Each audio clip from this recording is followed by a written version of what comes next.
Breaking news. Inflation 6.2% పెరిగింది భారతదేశం అంతా అక్టోబర్లో.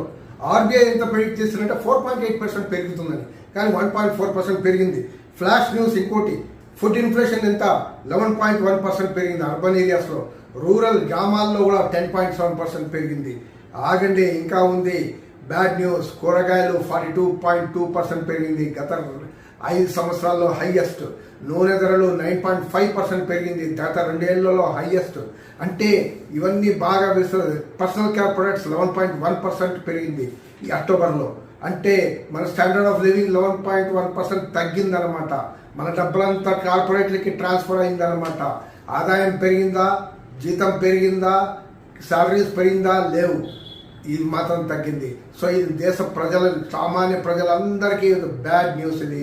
Because it is affecting their standard of living by 11%. ఇది దారుణమైన న్యూస్.